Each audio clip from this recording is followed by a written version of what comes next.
I'm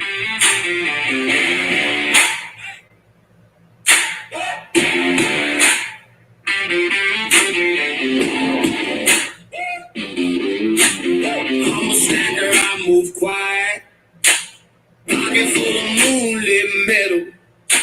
Silver in the sleeve, gold in the cradle. I don't need praise to settle. Lighthouse on the waterline, guiding me through the bad weather. Humble heroes in the back room, turn a little into forever. 1 ounce, 2 ounce, then it starts to show. Keep my head low, watch the stack grow. I'm a stacker, stacking silver and gold. I'm a stacker, I hold what I hold. Lighthouse bright when the nights get cold. I'm a heroes never need a crowd to know.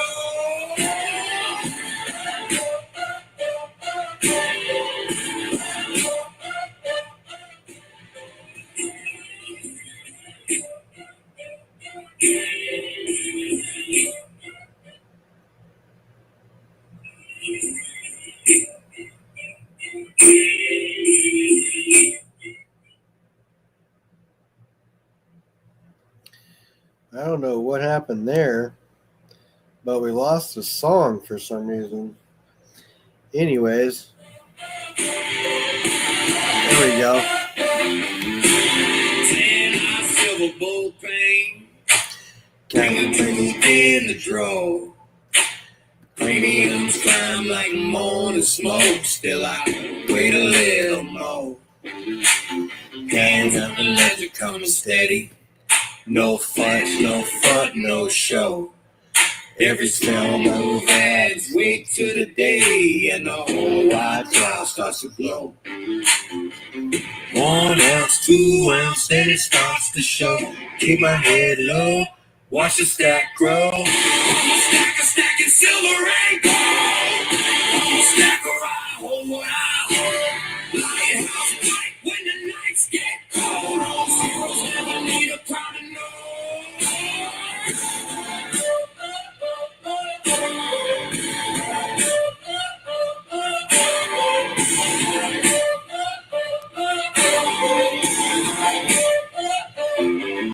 When the room grows cold, I don't fold, I just keep my promise tight. Little by little, brick by brick, I build my peace at night.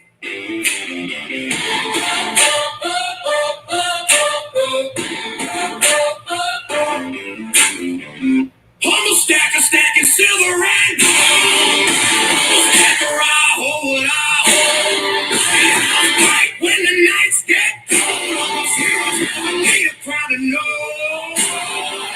I'm a stacker, steady and slow. I'm a stacker, watch me go.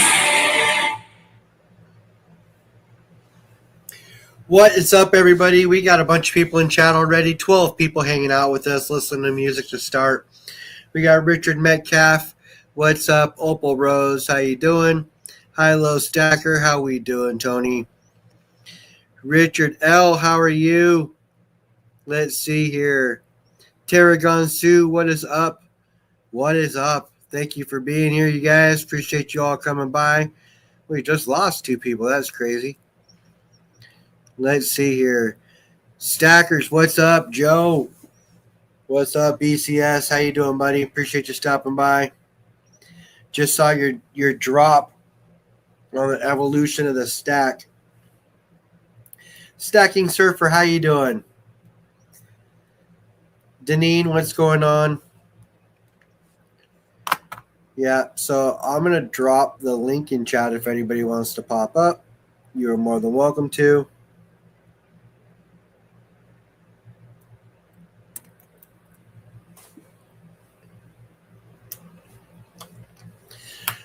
How is everybody tonight? Just chilling. I'm just hanging out. Got home a little while ago. I'm going to message somebody really quick. Give me a second. I will be right back.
but I gotta go.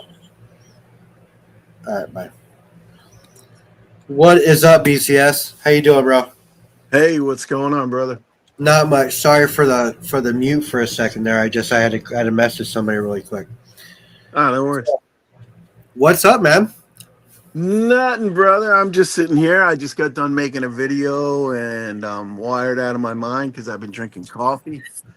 Nice. And so I figured, hey, let me jump on, say hello to the chat. I can't read it though because I'm doing this from my phone because I'm actually getting ready. I got to go out to work for a little while. Yes. Okay. Well, dude, I just saw the drop on the video. I'll get her checking out. I'll check it out here when the stream's over. Yeah. Yeah, it was pretty annoying. It's a short, about 6 seconds. I compressed 8.5 minutes into 6 seconds, and I paired it up with some like obnoxious club music. Nice. Yeah, Nice. but it's pretty cool. It's a cool short. Right on. Yeah. So let's see here. You guys are coming back full stream. When are you guys going to be back on again?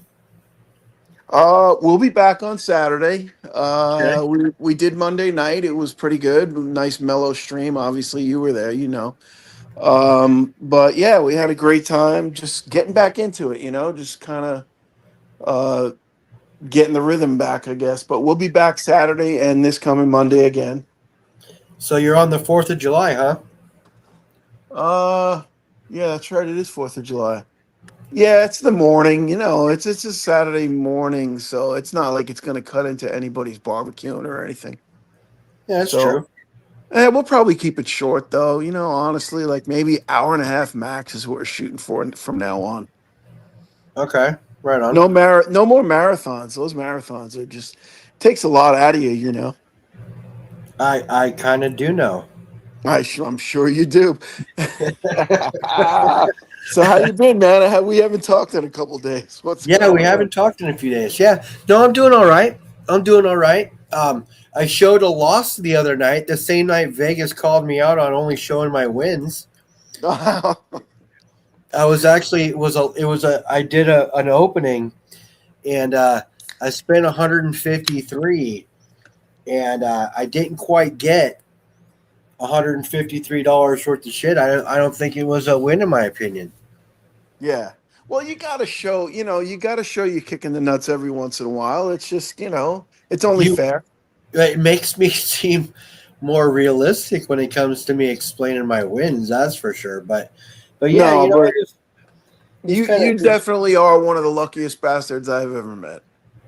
Well, I haven't really technically haven't really met you, but you know what I mean. yeah, I gotcha. Yeah, I mean, I do I can tell you that I do rather well on whatnot.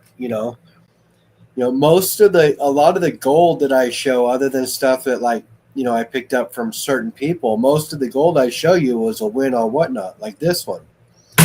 That was my third spin on a 500 spin wheel. It was his sixth spin on the game, and I hit a grand gold. Nice. So that one was luck, right? The 5 grammer, I hit an envelope in my first 3 spins. Yeah, that's a killer win, dude. $33 a piece, right? Yeah. So, and two of them were a coupon. So like under $90, I had a 5 grammer. Mm. And I did win that quarter-ounce eagle on that blind wheel, 100-spot blind wheel. I spent $21 a spot on. Yep. Woke up to see the video playback to see that I won a quarter-gram eagle.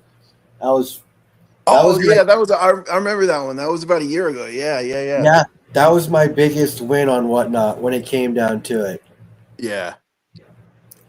Now we all have our ups and downs. I mean, I basically quit playing games last November, and then I just started kind of dabbling in. I don't really buy spins anymore. Just like from friends. If friends are running streams, I'll buy a spin. But other than that, I've been just trying to tap into like auctions and pick up cheap stuff on auctions.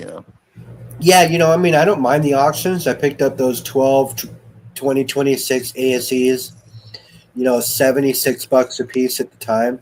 It, Yep. and that was $2 under spot. Yeah. And you try to buy those, the premium on them was $18 a piece at the time. I know. And I had a little comment session with one of the guys in my videos. He's like, as long as it's at the right price. And I was like, the right price is only relevant today. It's not That's right. relevant six months from now or 6 months ago. So the right price is meaningless. That's true. Yeah, because it's only worth what you'll be billing for today. You're right. Right. Yeah. What's a good deal today could be a Well, fantastic deal a year from now, or it could be terrible. You don't know. it could be a horrible deal tomorrow. That's it. It just depends on actually who's looking at the deal as well, because opinions differ. Yeah. If I trade a quarter ounce of gold for a car and I think it's a good trade, and so is the guy on the other end, so be it. Yeah. But you can talk to somebody else and be like, oh, okay, well, that was a horrible trade, or wow, you did such a great job. It's just a matter of perspective. Yeah. Very true. Very true. But it's all time relevant, and it is what it is, and you can't get too wrapped up in it. You just gotta try and do the best you can for the moment you're in. Like, just don't get hosed that day, and you won't feel like you got hosed even if the price goes down. Well, I mean, yes, true, but we're stackers, right? So everybody here in chat has bought silver or gold, and the price went down the next day. Yeah, yeah, but we're in uncharted territories. It's like, I've got some stuff that I bought at $90. Eagles that I bought for $90, and I remember at the time thinking, "Wow, that was a steal." I That was got a it for steal of a deal. Yeah. yeah. But now, not so much, right? Yeah, but the price was perfect and relevant that day. Yeah, So yeah, it was a great buy for that day, and it was. yeah. But I got 2 tubes right now in front of me that I bought for $84 each, and I could screenshot the text, and I sent it over to Fish. I was like, dude, I got these for melt, almost melt, $84. I'm a fucking genius. And now I look like, oh, I'm a dumbass. hey, but you're not. Think about it. I mean, at the time you were getting them for melt. That's a screaming deal. They're Eagles, okay, and so yeah, that's silver that you might have paid too much for now. But think about it. By the end of the year, we could be looking at $200 silver. We could be looking at $30 silver. Who knows? But the price. I'm sorry, dude. No, the way I look at it is I average those against the other Eagles I got that I paid $25 for. So I'm not going to worry about it. No, I wouldn't either. And if you've been buying regularly, then your DCA, of course, is low. I know you've been stacking for a while, right? So I know your dollar cost average is pretty low. Yep.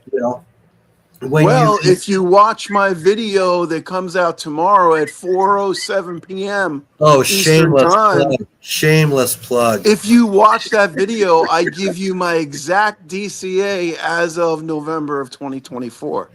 And that's what I do in every one of my evolution videos. I tell you my exact cost average. So there you go. So we got that to look forward to, right? We do. We can find out BCS's exact dollar cost average through 2024, you said, or from starting 2024? No, through November of 2024. This is how far behind I am in putting out the quote-unquote evolution of the stack. My idea was, I'm going to see how does my stack evolve from when I started. What did I buy? How did I buy? And you can see from this video, if you watch it, if you stick it out, my stack is getting like fat and wide and eclectic and stupid. And it just continues to go that way probably for the next year or more and then it starts coming back around to being more practical. Okay, so you guys heard it. If you're interested in finding out what Blue Collar Stackers DCA was back in November of 2024, check out his video. Thank you. Dude, that's not why I jumped up here. I'm wired out of my brain right now. I actually got to leave my house right now. I got to go pick somebody up at a bar who's probably drunk as a skunk. And, That's all right. You'll get drive them them dropped off home. really quick because you're wired on coffee. Oh, yeah. Yeah. Coffee. We'll say coffee. Coffee. Yep, coffee. Yeah. Coffee. Yeah. No, it isn't. It's definitely coffee. Trust me. At my age, anything else, I'll be dead. All right, listen, brother. I appreciate you bringing me up. Thank Hey, you, man. everybody. I can't read the comments. I don't know if anybody said anything or whatever, but They hello, all love everybody. you. Love you all, man. I got to get. All right, bro. Drive Take safe. care. Be good. Bye. Now I got to figure out how to get off here. I never do it on my phone. I'm lost, dude. I have no Don't idea. worry about it. You'll figure I'm it just gonna close it down. later. Peace. Sure, Opal. Go ahead. I don't care.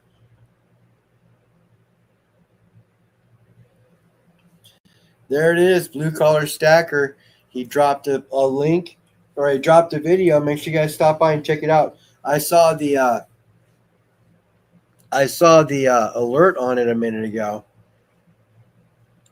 But yeah, you guys make sure you check that out. That is not the reason why it came up. I am aware of that.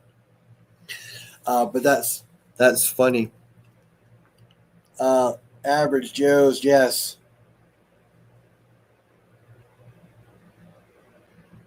Bro, we don't put up with you. It's always a pleasure. Angela, what's going on? Hidden, what's going on?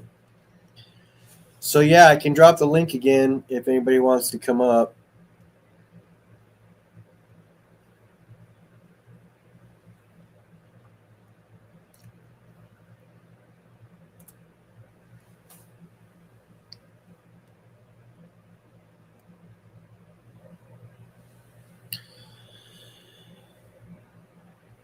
Only dropped by. I should probably go mod. Okay. Anybody wants to pop up, you can. Anyways, let's go. Let's break out the old Redbook. Really want to explore a little bit about nickels. Got some buffaloes. Got a bunch of buffaloes. I got some V nickels.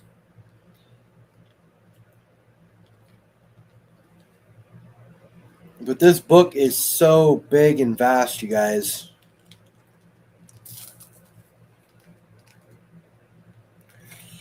But there's a lot about the Indian head and buffaloes.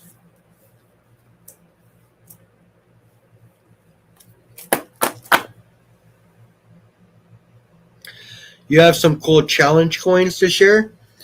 Sure, why don't you pop up?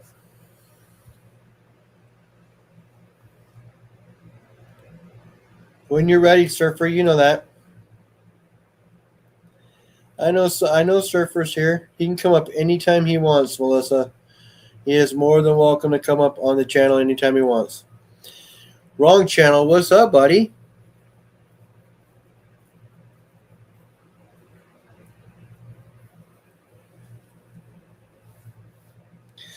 So, was going to read about the Indian heads for a minute. Indian heads are pretty unique. There's quite a few things on them. The thing about the Indian heads is they're so well circulated, right? So, a lot of them don't have dates. You know, some of them have dates that you can see. But there's quite a few things about the Indian head that, you know, you've got double dyes. You got the three-legged one. You got the three-legged bison. There's so many different. You got mirror proofs, matte proofs, satin proof strikes. I mean, there's so many different strikes on a buffalo head that you don't even really see or know that there's much difference. You look at it, you're like, oh, it's buffalo, and you move on.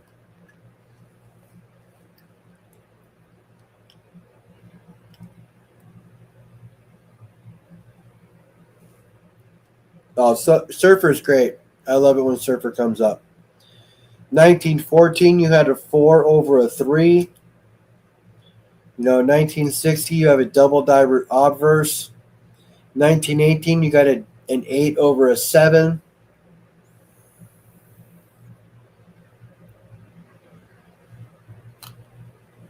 You got raised 5 cents. You got recessed 5 cents. So there's just so many different things about the Buffaloes. 35 double die reverse. 36D, 3.5 legged. All right. Looks like Surfer's in the house. What's up, Surfer? How's it going? Can you hear me? Yeah, we can hear you. So I ran into the CEO of this company the other day. Ugh, you can't really see it right there. Coins, Ice, Anything, Inc. Yeah, it's Coins for Anything, Inc. Coins for Anything, Inc. Okay. They're the largest veteran-owned custom coin company. And they sent me overnight all these coins I want to share with you guys real quick. They Sweet. overnighted them. So these are all going to be given away either as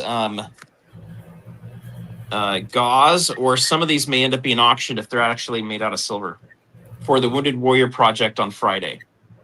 Oh, sorry. Nice. Starts Friday. My session's going to be on Sunday at 2 o'clock Eastern, 11 o'clock Pacific. But anyway, we got all these really cool coins they sent. So I was just going to share them real quick. This one's got Coast Guard. Actually, all of the armed forces on there. Army, Navy, Air Force, Marines, Coast Guard. Okay, so it's got all 5 branches. It's got all 5 branches. This one is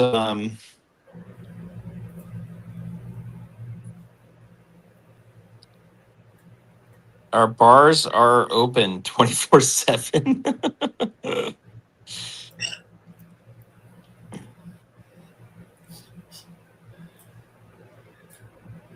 So a police version. There's another medical one that we have. So anyway, we're gonna have all these that are gonna be given away as part of the auction. So we'll do giveaways, and then a bunch of these will probably get thrown in with different bids that go on. But this one says Pursuit of Happiness, Liberty, and I guess maybe that's the beginning of the Constitution there. Nice. So they just sent you a whole bunch of coins that you're going to go ahead or challenge tokens that you're going to go ahead and auction off and or give away. Yeah, all this cool stuff. Nice. Here's another one that says They Came in Peace, 30 years. I don't know. It's like an island behind there. In memory of... Let me put my glasses on. Sucks getting old, doesn't it? Yeah, nothing works anymore. My shoulder, I got to go get a shot in my shoulder tomorrow. You have to get like a cortisone shot? I just have to get a big old shot in my shoulder because I can't even move my arm. It's like completely all messed up. It has no strength in it. Do you have to do that regularly?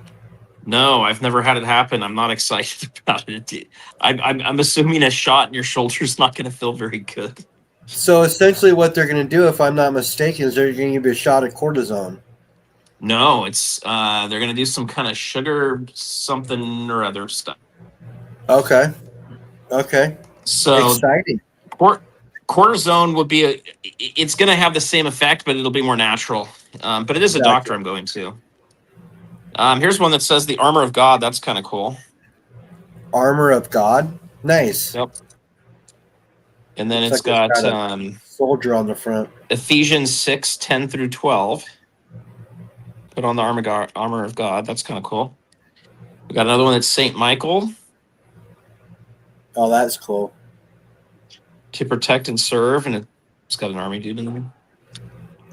And then we've got 3 9/11 ones. So this one says 2,977 people. That includes the Pentagon.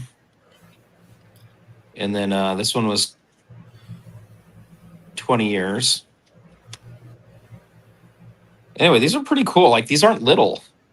These are like hardcore deals. Yeah. So this one's pretty darn cool too. 25 years. And then United We Stand. So that's interesting. And then they sent me some boxes with these big guys in them. Those are big, like.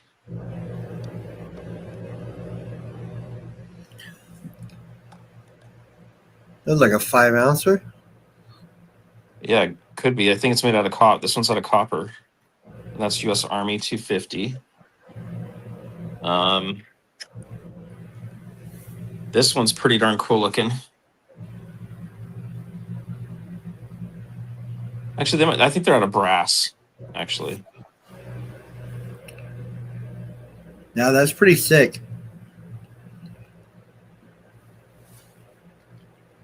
So all these are like celebrating. A lot of these are celebrating the 250-year anniversary of the country.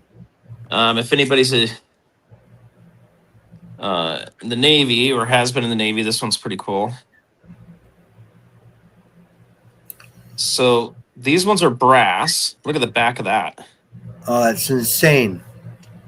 What a definition on that. I mean, that's sick. I want to pour these in silver, right? But then that's what I want to check real quick. I got my Sigma out because some of these say that they're made out of silver.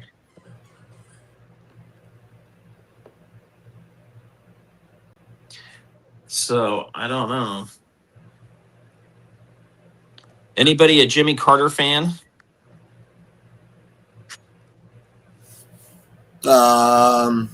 We got a Jimmy Carter one in there too. He cool smile. So there's a Jimmy Carter That's one. definitely Jimmy Carter. Yeah. No mistaking. No mistaking him for a tricky dick. No. So that one doesn't. That one, it has a COA that comes with it. Daryl USA says he is a Carter fan. But it's Did weird. Jimmy It says Carter it's have a the it COA? says it's a satin gold medal. But there's no way they sent me, They put it on the gold. Sigma. So we're gonna test this thing, guys. Test it. Because that looks like brass to me. That doesn't look like gold. All right, let's see if it comes up though. Nope.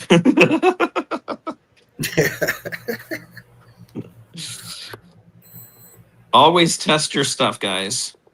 Yes, always test your metals. Nope, not 90% either.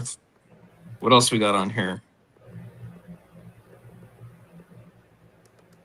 A Crew Grand, okay. That doesn't look like gold to me, but it's interesting they call it a gold, and they still have a limited COA on it. And then this one says it's silver, right? So instead of a brass, it looks silver, which maybe it's made out of nickel. Yeah, I'll put a 10th ounce silver on it that it is nickel plated. All nickel. Oh, guys, look. Oh no. That's cool. They're still sick though, whether they're true or not. Well, look at that. Look. That's not completely out of the range there. 0. Look, it's not like way off the scale. Yeah, no, it's close. That's all. Well, that's weird. So, if you do it on the side, it's off the scale. If you do it face forward, it's you put a regular quarter in there that's clad. Watch, it's what the heck?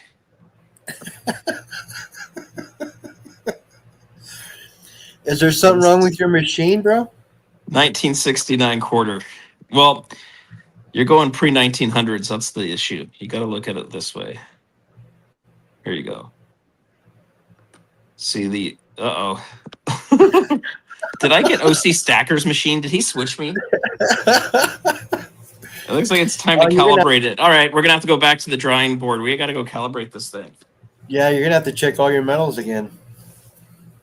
Oh no, everything's fake. 210 says it's pewter.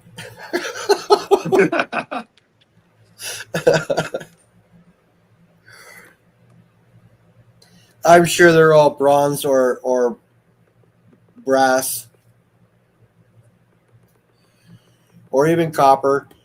I wouldn't imagine any of them are any silver or any real heavy precious metals, but that's okay. That's totally cool that they sent them to you.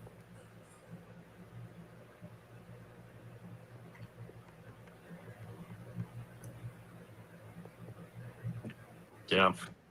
All right. Something's wrong. Look at that. All right, let's go back to silver real quick.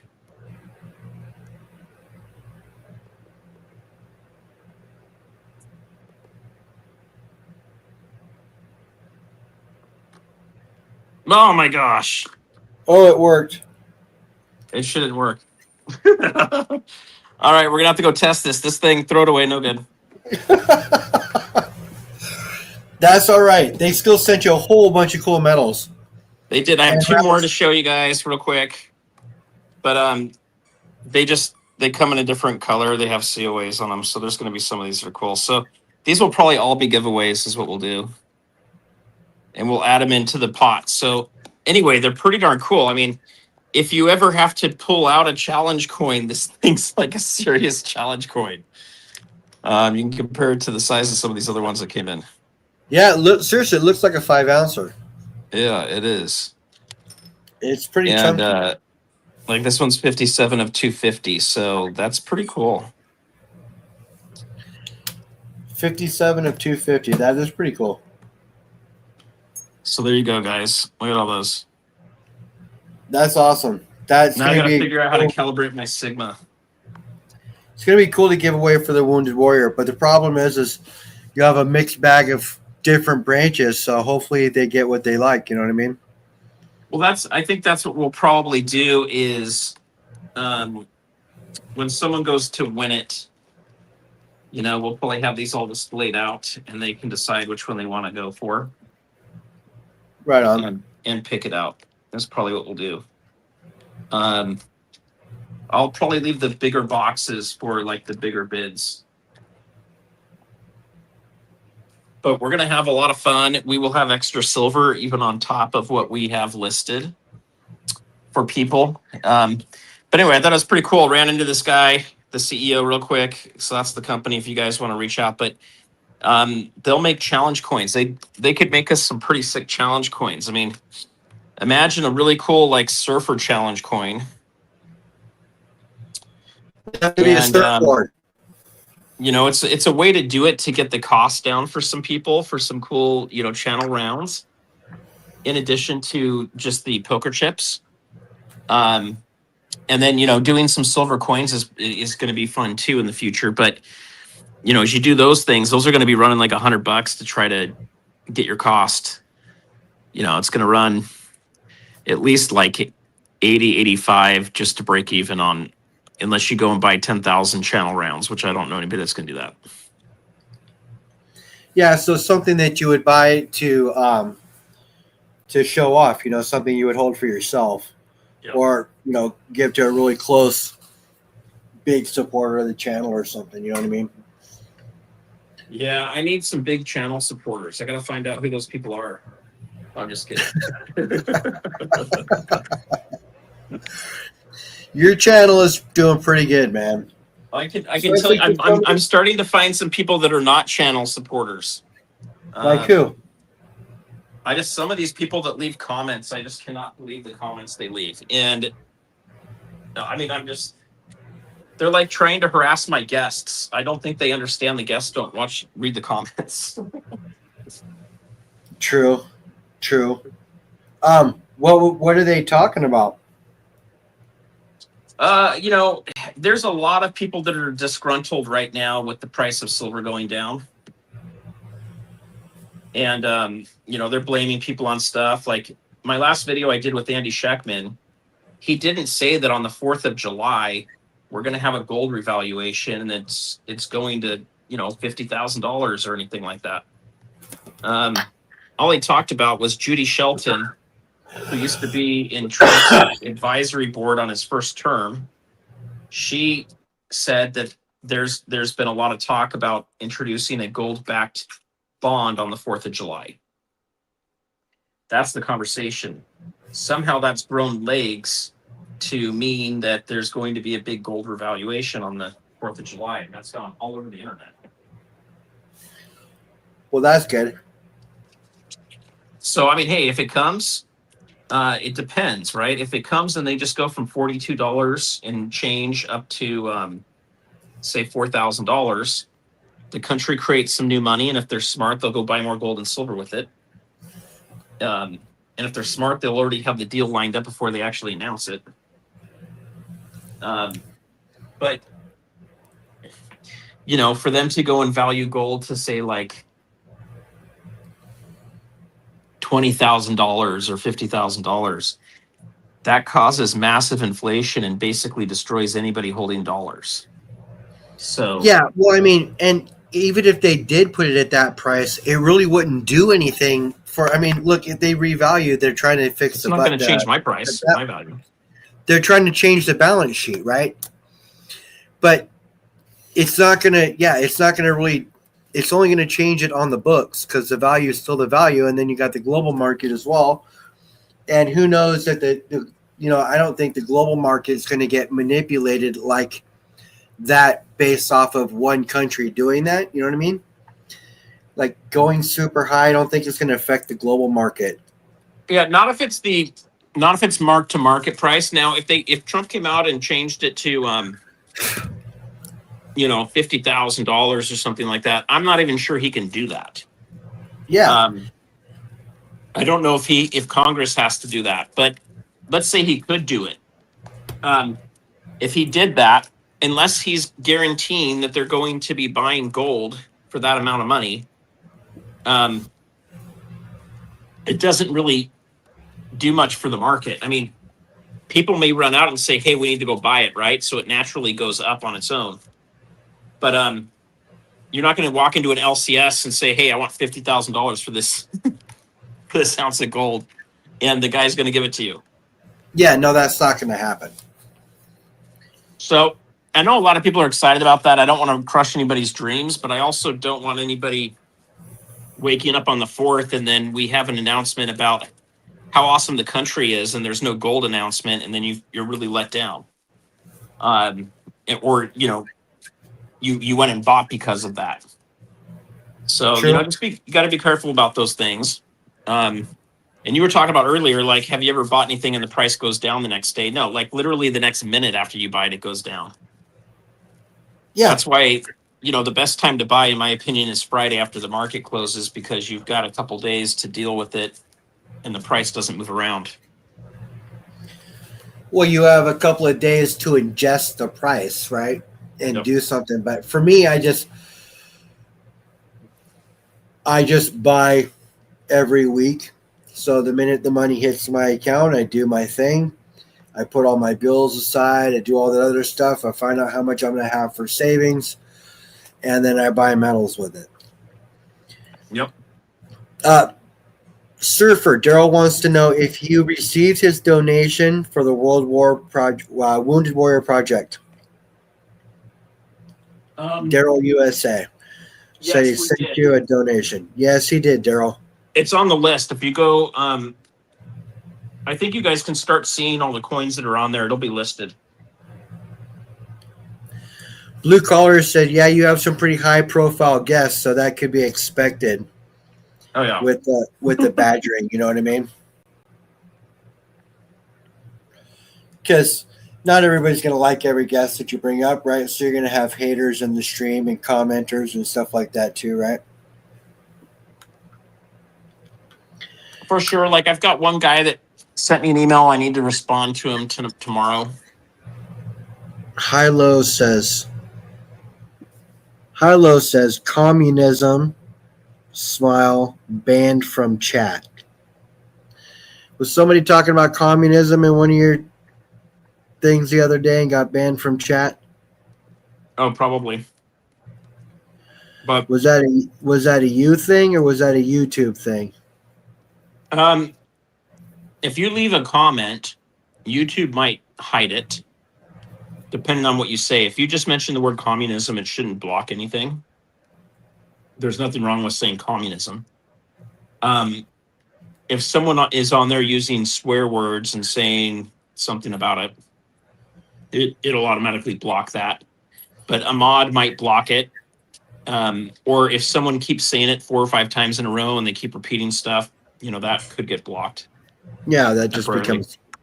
becomes spam at that point. Yeah, exactly. But if someone's coming in and saying communism is the best thing in the world, that's just an opinion. Of That course, shouldn't be blocked. Yeah, I mean, it's an opinion, right? So Yeah, I would disagree with them, and I would say, show me where communism has worked, and it's actually benefited the people. China seems to. It looks like they figured it out, but I bet there's still poor people in China. yes, I can guarantee you, there's still poor people in China. Like a lot of them. So, the biggest thing that I see that's out there that we've got to fix with politics is we have to bring back the middle class. Without a strong middle class, a free capitalist society will not function well. The super rich will figure out how not to pay taxes, very much of it. Not as a total percentage of taxes paid, but as a percentage of their income that's paid. True. Okay. They'll find ways around it. And the reality is there shouldn't be any income tax anyway. It's unconstitutional. So, yeah, you're essentially getting taxed on making money, or you're getting taxed on your money, right? Yeah, I mean, look, we're born on this planet. It's no one's planet. So, why are we creating all these systems that basically force us into debt, which is a form of slavery? And it's just the way humans are, because humans cause problems for each other, and you get greed and all that kind of stuff. But it is what it is. It's set up a certain way, but we need to figure out how to get that middle class stronger again in this country if we want it to, survive more than 250 years. Democracies usually go 250 years and they kind of fall apart. Communism's a dream that has never been fulfilled, because you end up with a class at the top that ends up taking control of everything. And they never really allow everyone to have plenty, right? It usually turns into controls, and it turns into scarcity. So, yeah, I wouldn't block anybody for saying the word communism on there.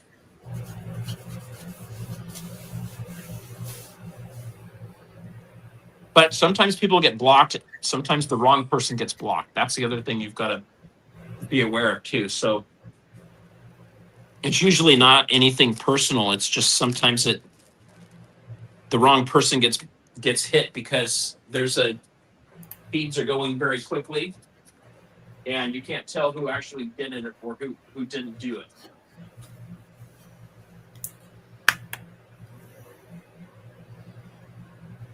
So if he got blocked and he wasn't doing anything wrong, then if he's still getting blocked on everything, send me an email. Otherwise, you should be good on the next video. Okay. But I try to let most comments go through, unless they're just completely ignorant. If someone tells me I'm a scammer, I block them. They're gone. They're dead from the channel forever. I don't have time for that crap. I got you. If they come on and they start saying horrible, bad things about someone that's a guest without any kind of evidence, that'll get you blocked. It's just causing way too much noise and issues. But when someone has an opinion, that's totally cool. Yeah, I mean, opinions are always welcome, right? Yep. It's an opinion, and everybody's got them. Sometimes they stink, sometimes they don't, but it is what it is. Hello. So this is my buddy. He needs to go outside. I've been out most of the day, and the family's gone. So he's been locked up for a long time.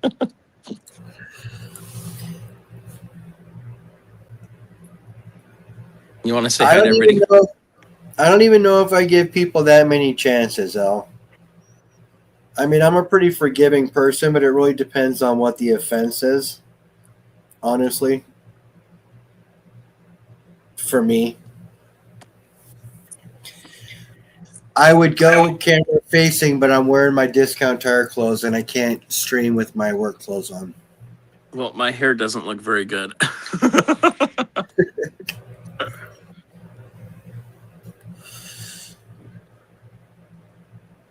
All right. Yeah, Hilo said he didn't get blocked. He just heard about it. I Okay. had somebody. Yeah, I'm pretty sure I had somebody in my chat talking about it the other day about how they got blocked for talking about communism in your chat. They might have, because we had who was it that I had on? I can't remember I had a ton of people on, and no mods showed up because it was my notification. Thank you. I love you too. My notification didn't go out to my mods, so it was just me.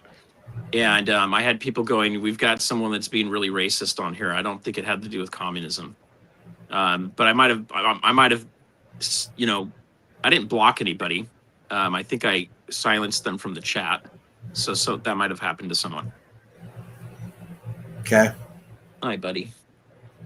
So things happen, Well, but Elle's saying she's talking about in chat, not in live. Still in chat, Elle. I really don't. When people are acting stupid in another person, if I'm a mod in another person's room, if somebody says one thing sideways, if I say if the person on stream responds with any kind of a question in their voice, I just get rid of the chat. I get rid of that person.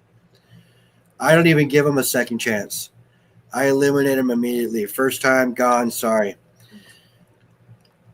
You should know better.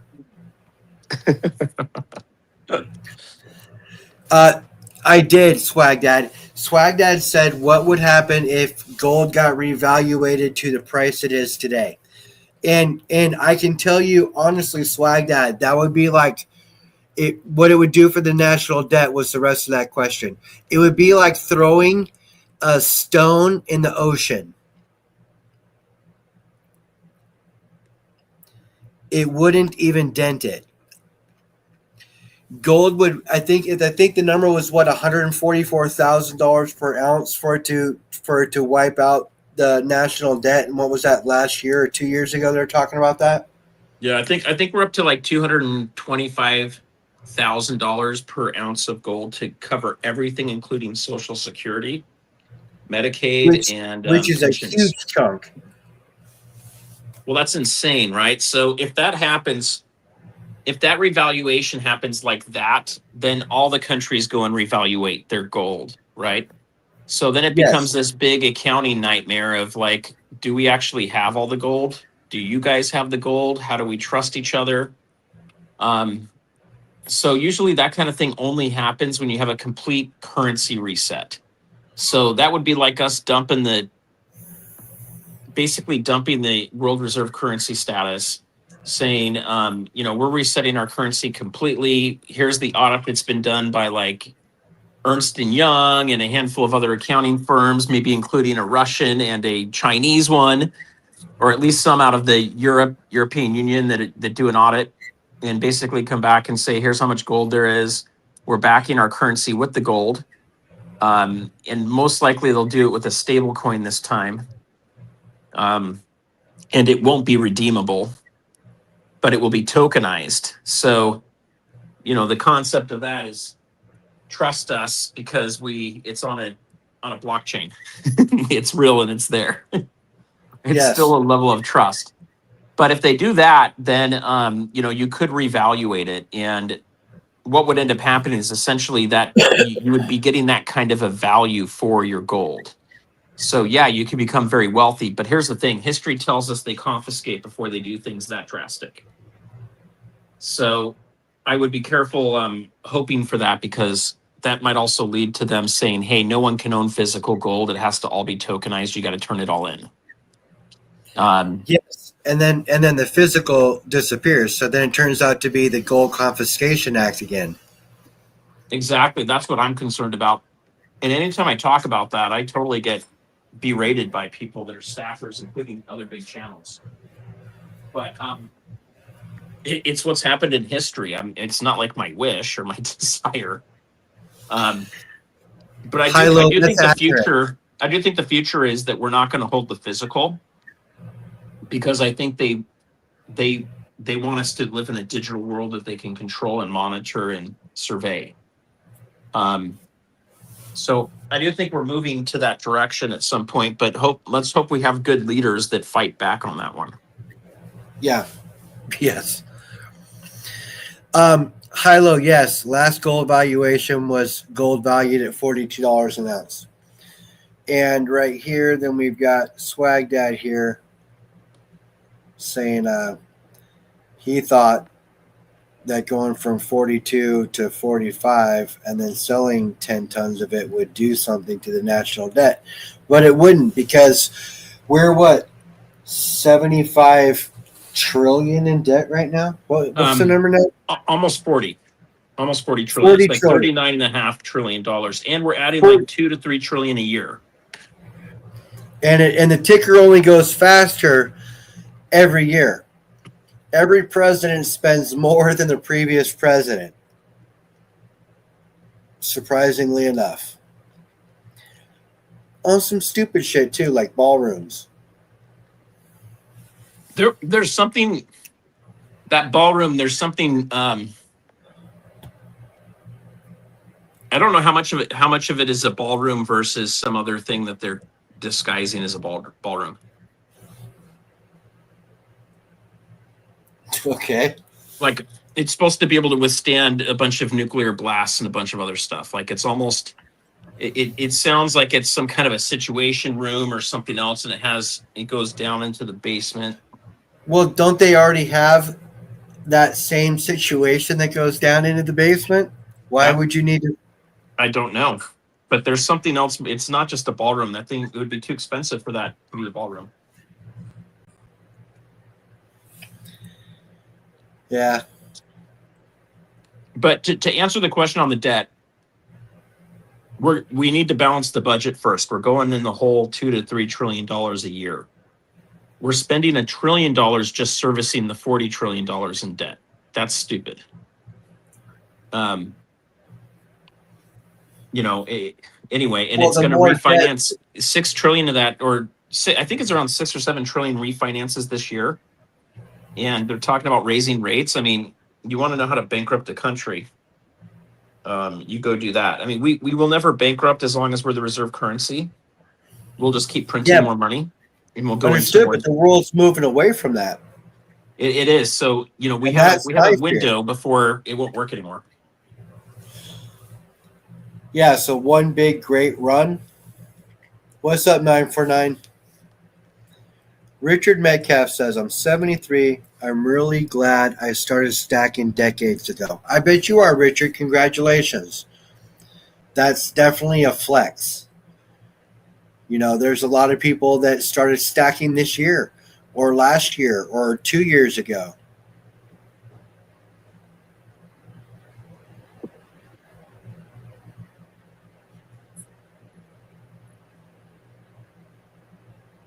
Can you guys hear me? Yep. Okay. So I just don't think they want to pay off the debt. Look, my father-in-law is, I think, 84 now, and he still believes that the government always has his best interest. He still drinks his glass of milk every day because he was told that if you drink a glass of milk, you'll keep strong bones. Yet he has osteoporosis, like severely, really badly. And he can't figure out why the milk's not doing what it's supposed to do because that's what the government told him. And he went out and got, his vaccinations and did a lot of them afterwards because that's what the medical doctors told him to do. And he's a smart, very successful business guy, but he has a lot of trust in the system, a lot of trust in the government. And my view is different. I don't think the government's out to take us out, but I think the government's gone from trying to just serve the people to kind of serving its own bureaucracy. It's usually what happens. And so, I think the system is just its own worst enemy. And I don't think it's set up in a way for the system to just try to go and pay off all the debt and get itself out of there. Like, that's what a normal person would think of, right? But if you look at the billionaires, one of the ways that they get away with not paying a lot in taxes as a percentage of their net worth or their income is they show lower income than what's really coming in. And the way they do that is with write-offs. One of the ways they can even avoid write-offs is by borrowing against their wealth instead of actually taking profits. So you can basically show that you have massive losses, but at the same time, you're buying a bunch of new assets, and then you borrow against those assets and you never pay taxes. It's like the greatest trick in the world. Essentially, the government's kind of doing the same thing. So there's just Well, I mean, that's where for them to pay it off. Yeah. But it's been that way for years. Not just this regime. It's been multiple. No, it's been going on for years, but I think it's gotten a lot worse since 2000. Right? Since 2000, we've basically decided that we're just going to lower interest rates down to zero and let it ride. And inflation's crept in. I mean, if you look at the charts, gold's exploded since 2000. Oh, for sure. So, I don't think it's going to get any better. I think they're just going to keep printing. So, I very well believe that we're going to get to, $20,000+ gold, and we're going to get to probably $500 to $1,000 silver in the next, 10 to 15 years. And that's mostly going to be because more people are going to want it, in my opinion, but I think it's going to be because we're going to print a ton of new money to try to keep ourselves from going into another depression. Yes, I can see that because we're on the verge of it anyways. Yeah. I mean, I think we're a lot closer to it than people actually realize. I see it, and look. So I get paid to sell tires on a retail level and take care of people, right? But I watch the prices go up. I watch the jump. I've seen the jump from one day to the next. Do a $30 jump per item. Like selling one specific brand. That tire would jump $30 from day to day in certain cases because of the price of things. So I work a lot and I live paycheck to paycheck. Okay. You see what I have up here, and it's hard to do it. But when I'm getting crushed at the grocery store too, or at the gas pump or this or that, man, it's really hard. And to know that it could go up more because of a tweet. Because of a tweet, things can be affected in price. And that's well, that's what it is, though. I mean, all you have to do is have one message that comes across. So look, if Trump came out on the 4th and said, "Hey, we're revaluing gold to $4,000 an ounce," it would affect things. Okay, don't get me wrong. It's going to affect things because a bunch of people that hadn't been thinking about gold and silver may be like, "I need to go get some of that." So there could be a rush for it because there'll be speculation on what's going to come next. It's like, Bitcoin, right? They talked about a Bitcoin strategic reserve, and all of a sudden the price of Bitcoin goes from like 60,000 up to 121,000, and then the US never bought any, and it's fallen back down. So it'll affect things, but it doesn't last. Like the last 2 years have been extremely difficult to invest and to buy, precious metals, because you don't know what's going to come out next week. And, this Iran war thing's been over, I think 40, 38, 39 times. Yes. Yeah. I So, mean, yeah. We'll hit 40 soon. I'm so confident. anyway, it is what it is, but it's how do you plan for that? That's hard. You can't. You can't. You live in uncertainty. So the only way you can plan for it is to have already planned for a situation. And Just I being think that's the key. You got to plan for the stuff today that might happen tomorrow, because once it happens, it's too late. yeah, because then you're caught with your pants down. Yep. And nobody wants to be that way. So, and stacking gold and silver is great, but I've heard you say it multiple times before that having silver and having gold in a situation that can be really, really bad, and let's just say a shit hits the fan situation, the gold and the silver are going to be there to reestablish, not to, people won't be trading for gold and silver. They'll still be using cash, and they'll be still doing things like that. And to reestablish, that's when the gold and silver will kick in. But you want to be able to maintain and not have to sell your gold and silver. So having food storage, having seeds, being able to grow something, having solar generators or solar panels are always a good thing to be prepared with. Yeah, I mean, like, let's pretend that on the 4th of July there's a big attack that happens, like a 9/11, okay? Something drastic that happens that then kicks us off into a deep economic recession. And let's say we're not able to move around the country like we did previously,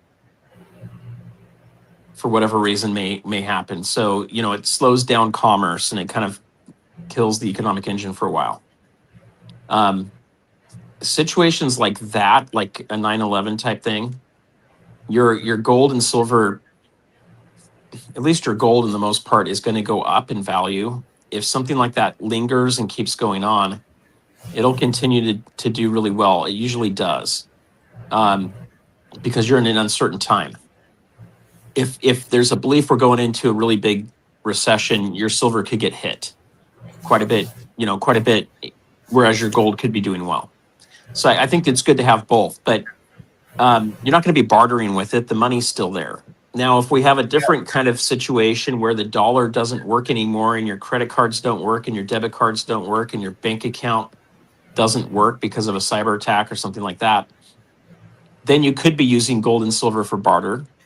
But if we get in a situation where it's hard to find food and food is really scarce, food becomes way more valuable, or even water becomes way more valuable than metals. And if I'm starving, there's no way that I'm going to trade you my food for your gold or silver. No. Yeah, for sure. So, I just say get prepared for different situations, because you don't know. Be prepared. And then be prepared, and then move on. Go enjoy life and have fun. Don't hide in a cave. No. You shouldn't hide in a cave. Live your life. Hilo says, what about floor minimums that they're supposed to come soon? What would that do to our community? How does that work? What do you mean by floor minimums, Hilo? Like the silver floor that JD Vance talked about. Oh. Well, what that'll do is that'll just make a floor.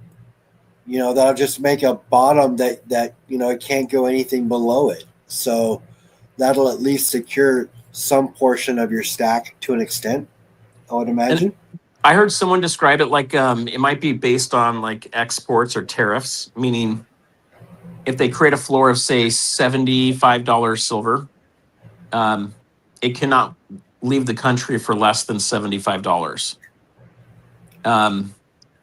I don't fully understand what that means exactly, how they would do that, but usually when a floor is enforced, there's either a law that allows it makes it so that no one can sell it below that, or there's a guarantor that's going to pay for silver at that price no matter what, Yeah. and it kind of creates that floor. So I don't know the mechanism on how they would do it. It was supposed to be 90 days after he said it. I'm pretty sure we've passed that now, and there's nothing announced. I'm That's still because, waiting. I mean, we're still waiting on things that somebody else has said, Yeah. and nothing's happened, right? So, I mean, Where's the Fort Knox audit? Where's yeah, the Doge? for Where's the sure. Doge payments going out to people? Where's the For 150? sure. If you make under 150,000, you don't pay income tax. So, I think this current administration likes to field things by putting it out there in a tweet or a press release or announcing it, and I think they kind of wait to see what happens. A lot of these things haven't happened yet. That's why I'm pretty skeptical about what might be said or done on the 4th. Gotcha. Doesn't mean it won't. I'm just, I keep thinking things are going to happen and they don't. So David Michael says you guys are going down a rabbit hole, but at the bottom of that hole is oil. Lots of oil. The government is not worried about the debt because we have lots of oil. yeah, I mean, at the end of the day, as long as you're the reserve currency, It doesn't matter. debt doesn't matter. It's just the rate of the accumulation of new debt. So, for example, I have Lynette Zhang on, and she talks about this pretty heavily, that we're down to the last 3 pennies of the US dollar from its original purchase power. But here's the thing. I'm not buying a Coca-Cola for $1 million yet. So that last 3 pennies can get stretched very long. Once you get down to the last penny, you can go through a lot of decimal points. And all of a sudden you get to a point where a Coca-Cola is $1 million.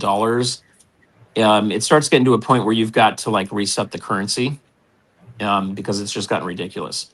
We still have room for that to happen. And so they could continue to go into more debt. They could continue to print more dollars. The issue is, will anybody buy our debt? And if they won't, then how do we issue more debt? Who's going to pay for it? Right now, it's the Federal Reserve that's buying it. But that's like me giving you, Humble, a bunch of money, and then you turning around and giving me the same money back. It's a parlor trick that only works for so long. Yeah, no, I get it. It really is just moving bucket to bucket, just moving the debt from bucket to bucket, and it really doesn't do anything but hide it on the bank sheet for that specific one time. The debt's still there. It's like investing in shadow companies that aren't companies. Yep.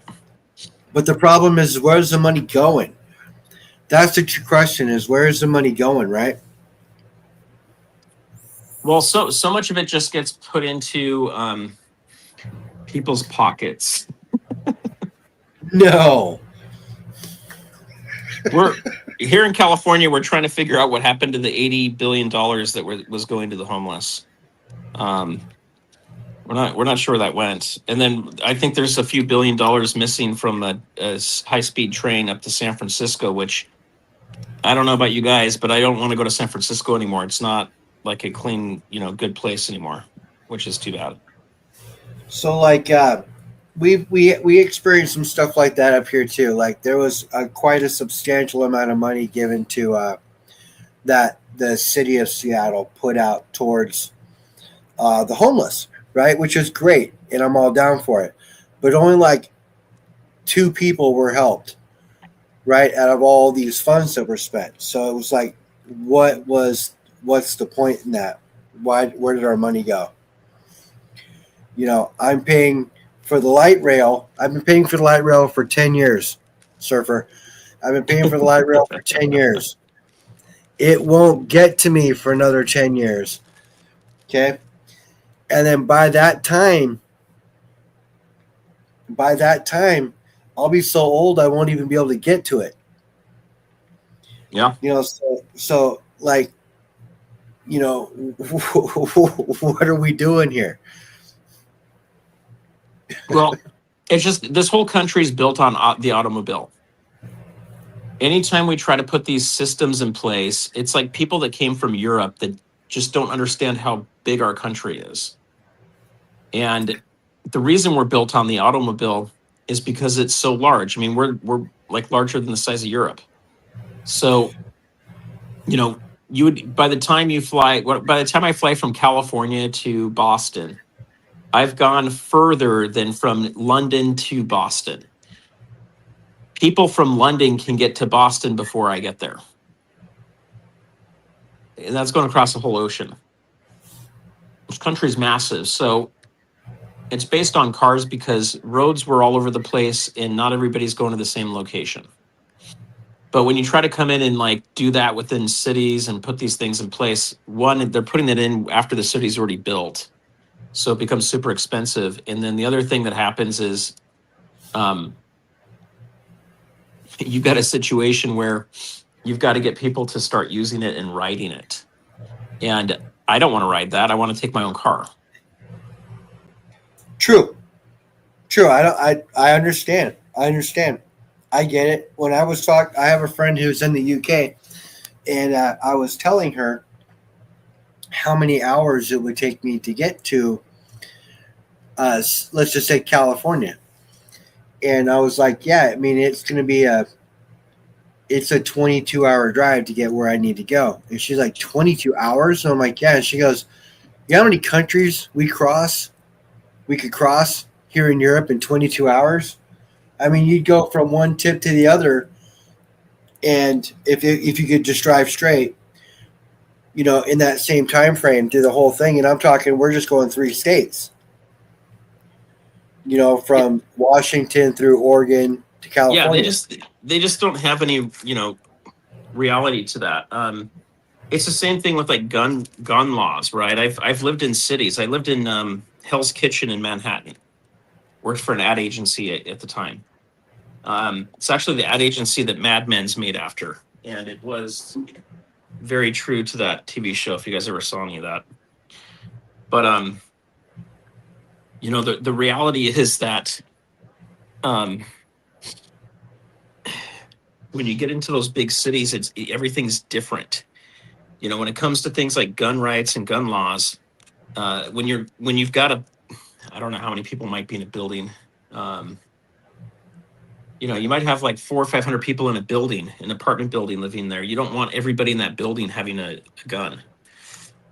The walls are really thin. If someone shoots it off, it's probably going to go into your apartment. So, the more dense you get, the more population changes with things like that. It just what people want and what people need is different. True. And everybody, and it's going to change throughout everybody's different stages in life. Their wants and needs will change. And so that's why it's hard. That's why it's so, I mean, I'm almost 48, right? So almost 50. I kind of hit the demographic in between both the, a little older than me and the younger stacker who could possibly be a stacker, right?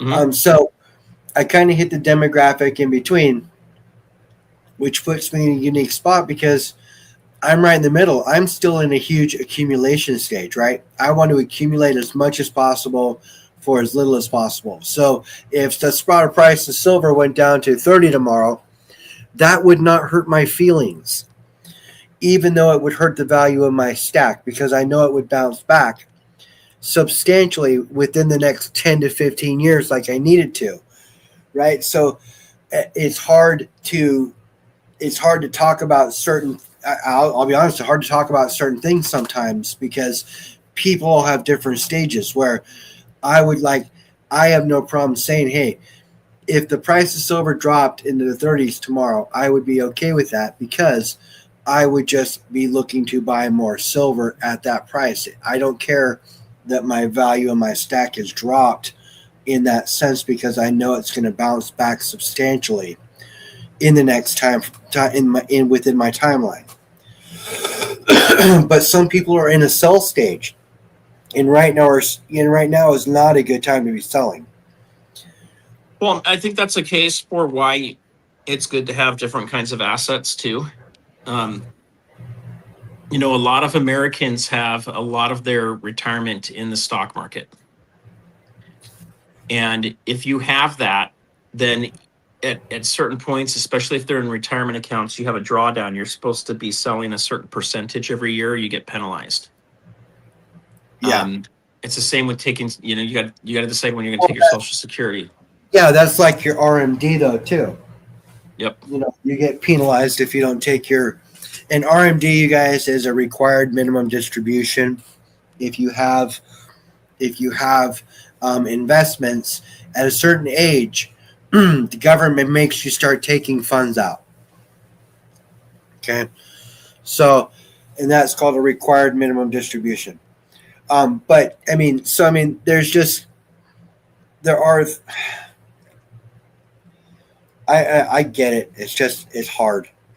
It's It is. hard. So where it becomes problematic is if all your money's in the stock market and we have a big stock market correction. So a crash is anything that's 30% or more down. A Yeah, like correction silver would be crash. 20, and a dip would, I guess a dip would be like 10% down. But anyway, if we have a crash and it goes down by 30%, you've just lost a third of your retirement money. And then if you have to start drawing down on that, you're having to spend a third more to get the same benefit that you were having before. If it goes down by 50%, you're losing half of it. So every dollar you're spending, you're basically shortening the amount of years you had to live off of that in half. And if it goes down by like 90%, good, it's over. You're going to have to move in with your kids. If you have kids, Yes. it's super ugly. So the same thing goes with gold and silver. If everything you have is in gold and silver, and let's say everything you had was constitutional or junk silver right now, and hopefully you bought it so many years ago that it's still way up, but you thought you were going to have this great retirement when silver was at $121, and now it's come back down. And if you find that you can't even sell it, you've got a problem. So I like to have a mix of gold and silver, the different kinds, bars, rounds, and coins. And I think it's still good to have money in the stock market, but you've got to watch the patterns, because there's times when it's good to have money in there and there's times when it's not. You can also have dividend stocks versus growth. Yeah, it also depends on the vehicle you're in too. Yep. And that's always the reason why you guys should have a financial advisor that's telling you what to do or advising you, and you get more than one opinion, because every different advisors have different approaches. Okay. Even though they could both be good approaches for you, it's always good to have a second opinion. And I'm just telling you that because I've been in the financial world and I've worked with multiple financial advisors. Now, I'm not a financial advisor. None of this is financial advice, other than telling you, get somebody to look at your portfolio and make sure you're sitting the way you should be, because it's free for them to look. They'll look at no cost. Okay. It doesn't hurt to have a second opinion. Even if you do your own stuff, have somebody look at it and give you an opinion that, is good. They'll tell you if you're in a good position, and it doesn't cost anything. That's the only advice I'm going to give when it comes to finances. Well, and I think the thing too, like, it's looking at the rotations, it's understanding where the flow is moving, where the money's going. I believe gold and silver is going higher, but I believe there's going to be a time where we start to cap out, meaning the United States, as well as the world, has kind of fixed the financial problems that are going on to a degree. So right now, all the central banks are buying up gold, which tells me they don't believe in the dollar. So when the next thing like the dollar comes along they believe in, they may start unloading some of their gold to accumulate that asset. And if that asset's a gold-backed currency or digital currency, they don't necessarily need to go into this completely into gold as the safe haven, right? They may still do it, but they may decide, hey, we're done buying, or they may decide we're starting to unload. So there can be times where we hit plateaus, meaning, gold could go up to 20,000 and it could fall back down to 13,000 and stay there. That's considerably higher than where it is now. But if you didn't sell some of your gold at 20,000, you missed out on that that 7,000 additional gain. And it may not matter to you because you're just a purebred stacker. You only have 5, 10, 15, maybe 20% of your net worth in it. But if you're heavy and you miss that, it's kind of like the stock market crashing back down too. So you got to kind of watch out for those things and see when it makes sense to rotate into different assets. But I would just be careful going too crazy into one asset, including gold and silver, especially if you're on fixed income or you don't have extra cash for emergencies, things like that. You just don't want to get stuck. Just like this recent dip we've had, it's probably going to be more of a correction than any kind of a dip, right? Especially in gold's 30%, silver's down half. So that would be a crash in both cases. I didn't sell a bunch at the top because it wasn't on my mind. I'm just in the accumulation. Had I sold and bought now, I could buy even more. But that wasn't in my thought process. I was too busy with my job and then with doing this channel to really focus on it. I was going to sell some silver the Wednesday or Thursday before it crashed to buy some mining stocks with it. But once it crashed, I was like, forget it. I'll just leave it in physical. So Yeah, might as well. Yeah, I mean, what's the difference, right? So if it crashes down like that, it's not worth selling the asset and just moving it back over at that point. But it's sixes. You could do it. It's not a big problem, either way. But the gist of it is you got to have a plan. You've got to get advice and help from other people because you can't always see everything. And I hope at some point I can find a really good planner and advisor to recommend to people that really understands precious metals too. I don't have that person yet. Oh, I know, because no planner really focuses or even mentions precious metals. And when you say precious metals to them, most of the time they scoff at it. Yep. But Nick, just to answer your question, there is 72% silver on that. So you have 0.3857 ounces of silver. Melt value $22.63. That's to answer your question about the peso. David says, I don't have time for silver and gold to go up, take 10, 15 years to go up. The world is already going to hell. I want to retire now and enjoy life before something catastrophic happens. Amen, brother. I feel you the same way. However, I don't have that. I can't. I'm not in that position. So it sucks. But I'm not in that position. Let's see here. Structure portfolio. Yes, that is what you do. Don't sell when the market's down. Spend from bucket one. Let's see here. How much is considered heavy? It's a percentage, not an amount.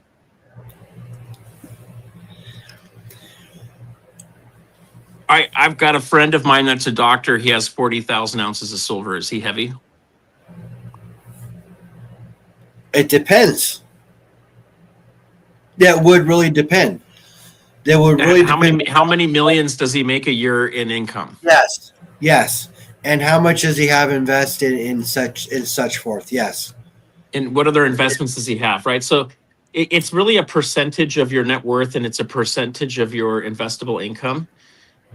You can't look at the weight and you can't look at the dollar figure because everybody's different. David Bateman, that's a billionaire, multi-billionaire, he bought a little over a year ago, $800 million worth of silver. And he did it through the COMEX to try to mess with it, which was awesome.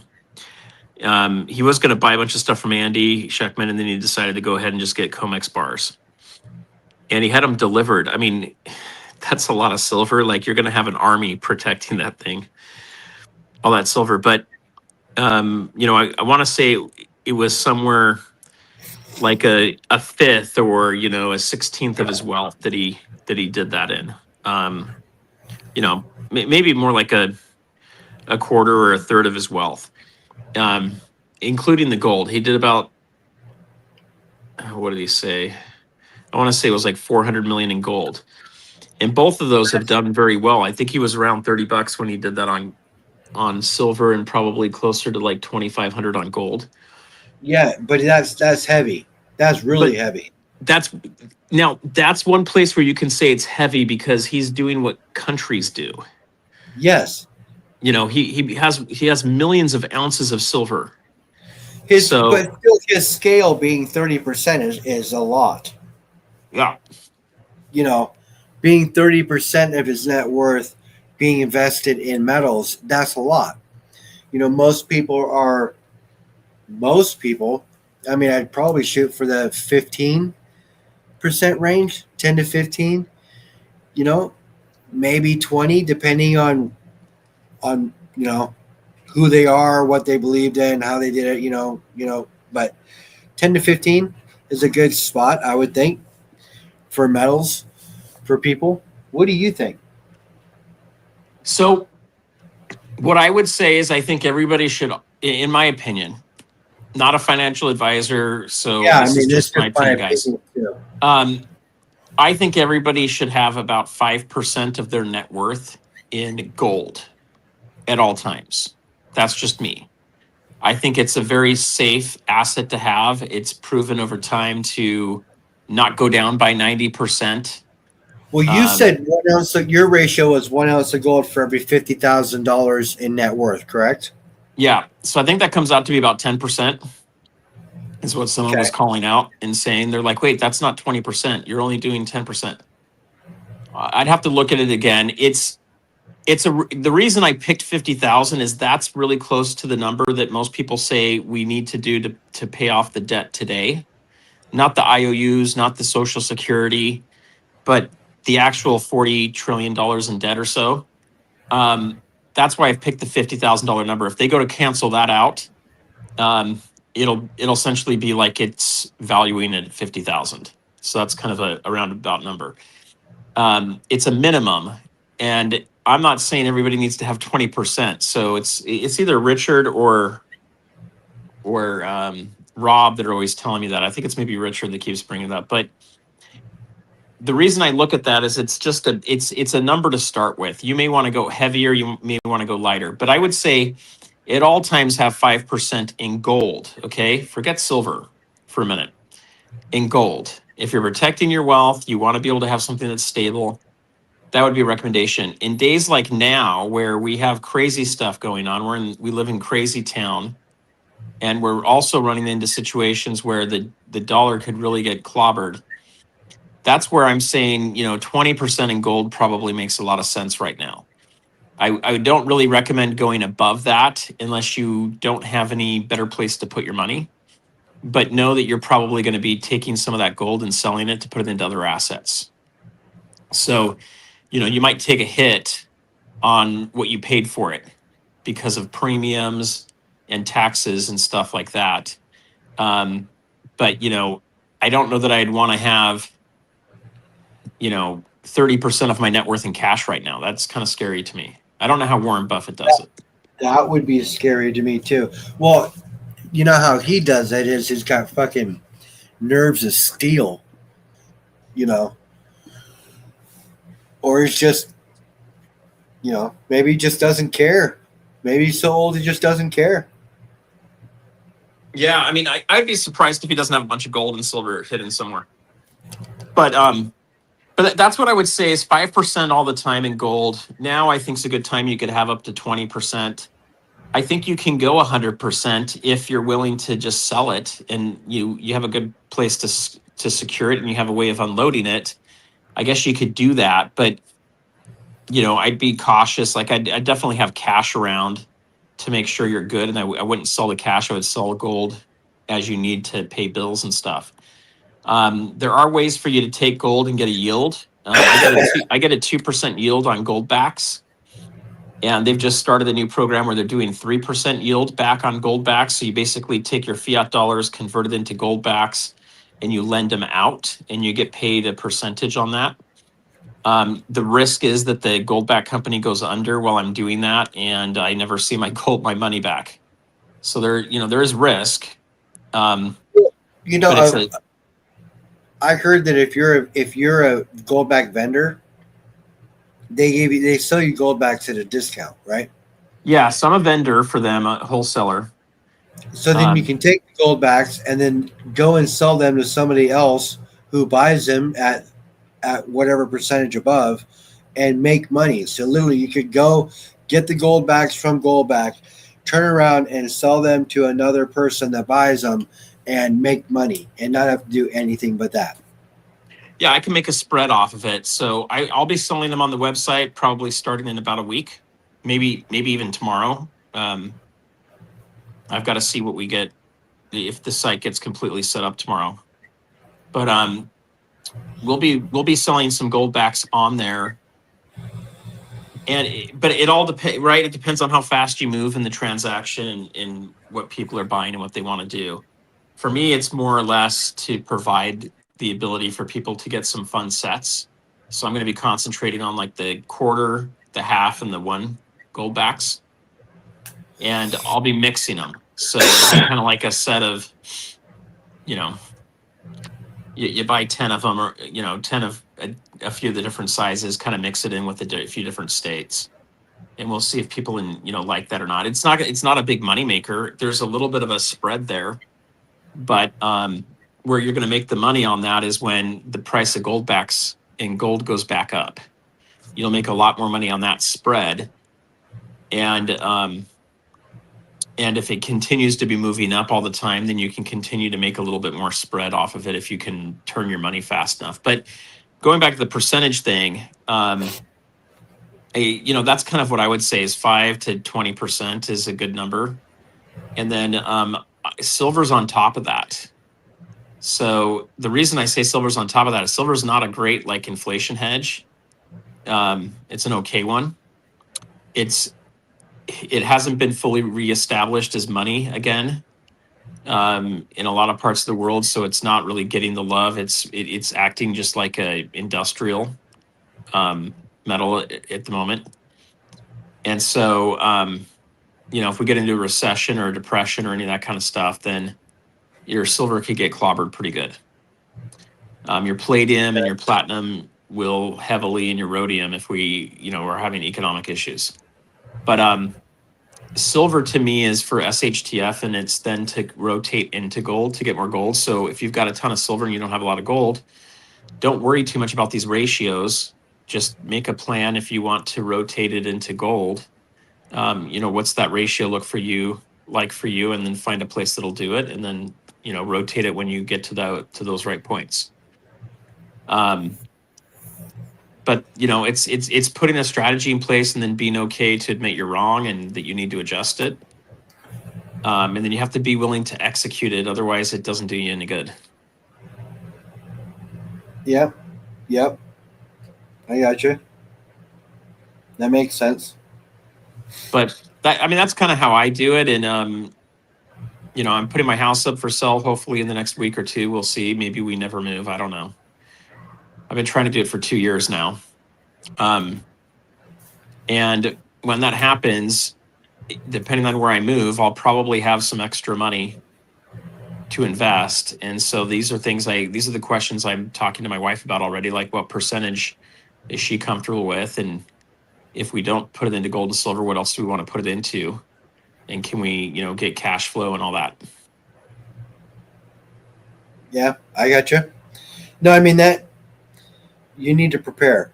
So having all those things set into place is good. And you're selling your house, right? So that's a big move. You have more than one place, Stacker? No, I've sold all my other real estate that I've had in the past. We've sold water rights. I've sold all my mining stocks. Right now, I don't have any mining stocks. So you just in a liquidation phase? I'm liquidating a lot of stuff right now. I don't know how long it's going to take to sell my house, and I even look at my day job, and I'm not exactly sure that it's completely secure and stable. So I want to be a little bit more liquid, but I'm also liquid as far as metals go. Um, to me, it's a hard thing to do, but you got to get past the potential of everything, and you've got to look at what you have, and then you make decisions based on that. Meaning, if you bought silver at $30 and it goes up to 121 and it comes back down to 60 and you end up needing to sell some of it, realize that You've it's still done doubling your exactly money. what you wanted it to do. It's gone up. No. Um,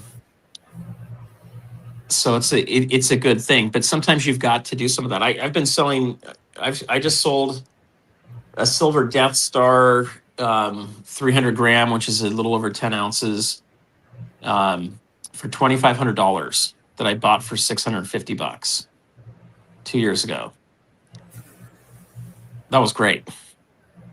Yeah, of You know, course. could have I That's gotten more for it? Probably, but guess what? When silver was up at $120 an ounce, that was too expensive for people to afford it. So no one even bid on it. Once the price came down, they decided, hey, I can afford it now at this price, and I still made 250. I didn't make, but I sold it for $250 an ounce. So, I essentially made like $200 an ounce on that thing. yeah, that's a good turn. So that's not bad, right? So almost Yep. almost a $2,000 profit on it. And then I sold a Kit Kat bar that was a 20-ounce Scottsdale Kit Kat bar, and I think I'll probably lose about $60 on that one. And part of that is I just have things on there. I want to build my reputation on my store on eBay. So I have an outlet to sell things, and that's what people want. And I'm getting stupid offers below spot price, and I took off the offers now because there's just too many people wasting my time with ridiculous offers, and they're all metal people that sell stuff on there. They're just trying to take advantage of people. Yep. And you can't block people, but I can respond to them and say, you're ridiculous. Why would I offer you anything below spot in this market? I'm selling these, right? Like, I'm not a person that's desperate trying to unload stuff. So, I buy, I sell. I'll find things below spot. I'm hoping, I'm looking to putting together kind of a buying group is one thing I'm working on.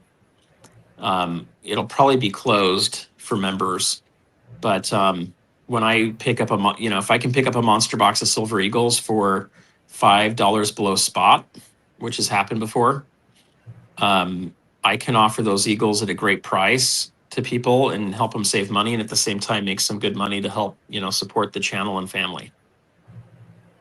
True. Yep. That is good. That is good. That's what you want to do. So That's definitely what you want to do. Yeah, let your channel make you some money. I mean, why not? You built it. yeah, I mean, it hasn't done a lot yet. I mean, I don't know if people think I make a bunch of money off this. I haven't even been able to cover my electric bill.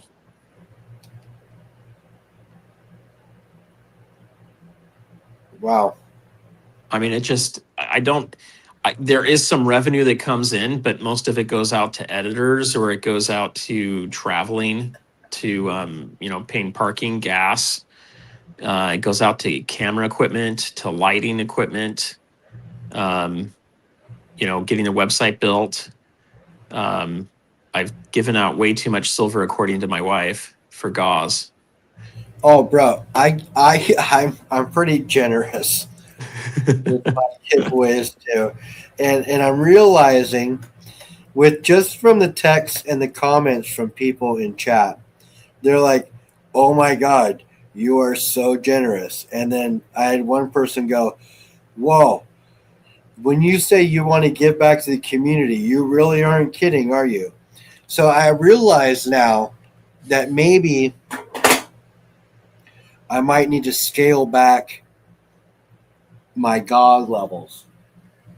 I would, because look, if Humble, if you told me you had 10,000 ounces of silver Yeah. and you had 300 ounces of gold, and you've got plenty for your needs and to pass on to your daughter and all that stuff, then I would say sure, be generous with it. But if if you're not over 1,000 ounces of silver, you got to scale that way back. Like I think everybody needs, in my opinion, I think everybody needs to get to 1,000 ounces of silver. I think that's where it really puts you into into the high camp, right? 100 ounces puts you in the top 1%.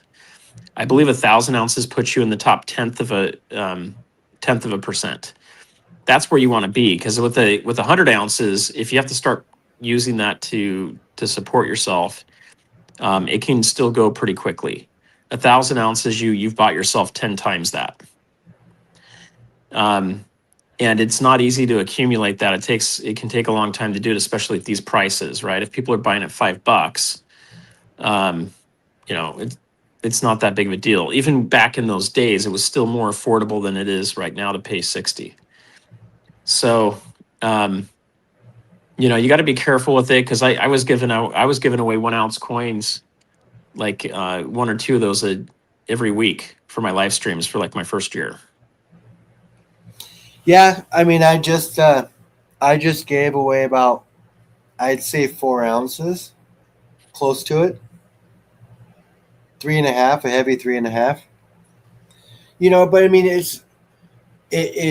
it's just me trying to give back to show to give back to the support that they've been showing me. And so I don't have a problem doing that. However, I am realizing that I do have to scale back a little bit. Yeah, you just got to watch it. So for me, most of what comes into my channel goes back out into the community or to create content. And my problem is I'm putting in about 20 to 30 hours a week plus my day job that's 40 to 50 hours. And that's when I'm not traveling. When I'm traveling, then it's like, the entire week. You're on call from 8 in the morning until midnight when I go traveling for work. And it after 3.5 years, that's a lot of time to put in without having it benefit the family. And really do a whole lot. And I've made a lot of people, I've made a lot of good connections and stuff, but I'm kind of at that phase where I've got to start either making money from it or scale way back the amount of hours I put in. I'm not in a position where I have extra time, and I have health issues. So it's also killing my health. Like I just got back from the doctor today. I have really high iron levels. So they had to take out a pint of blood and then fill me up with saline so I don't end up with like blood clots or a heart attack or a stroke. And, so I end up with a lot of medical issues that I've got to deal with. A lot of it is due to sleep and stuff. So, we figure out how we can help and where we can do things the best. And, for me, selling the house is a step in that direction. And then the next step's going to be, can I make enough money from the channel to keep that going? Or do I just turn it into a hobby? Because it's acting more like a business that doesn't make money right now, like a money pit.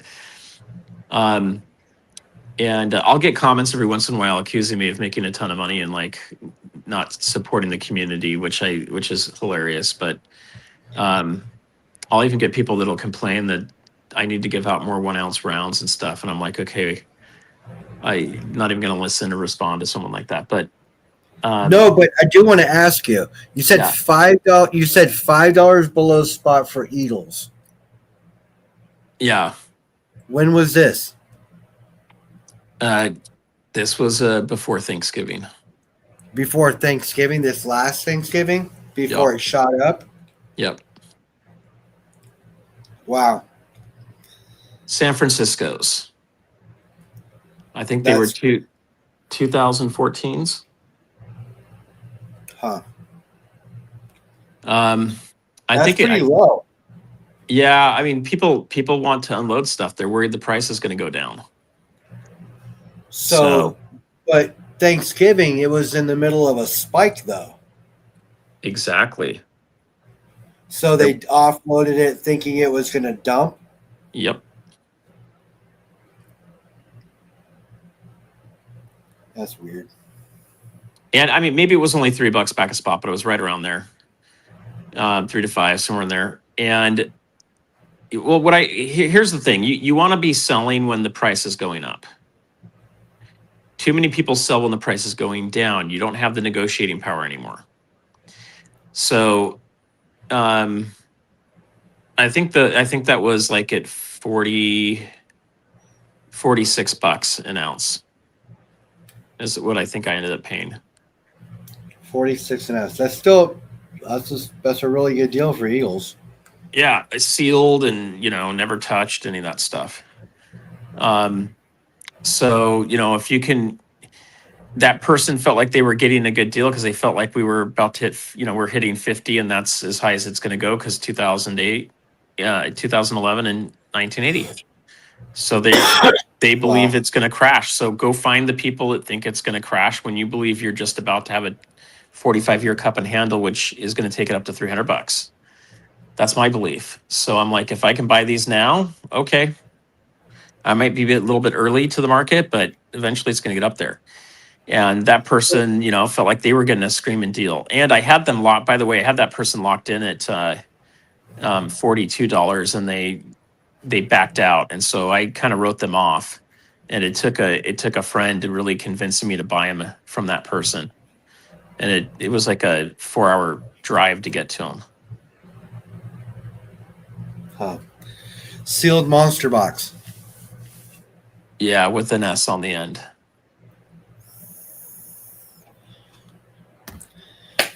That's awesome. So it was worth the drive to pick up, a good amount of silver.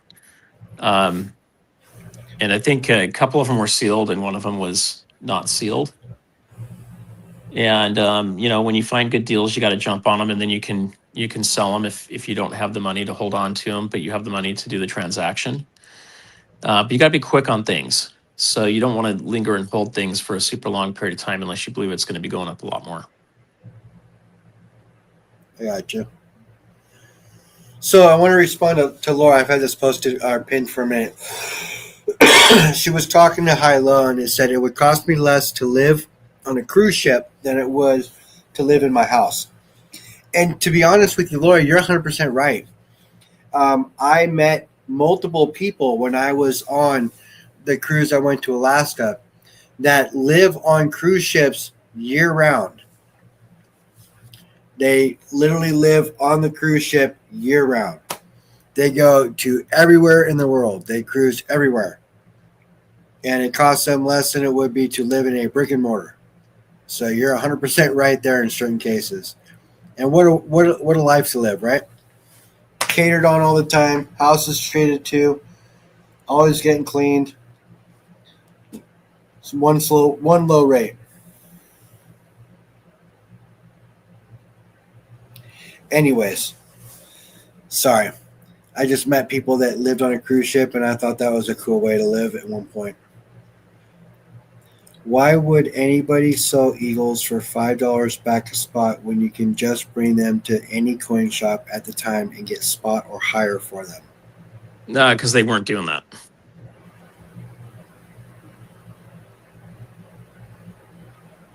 Coin shops were not paying spot for. They haven't paid spot for Eagles in the last 2.5 to 3 years. If you've got someone that does, then that's unique.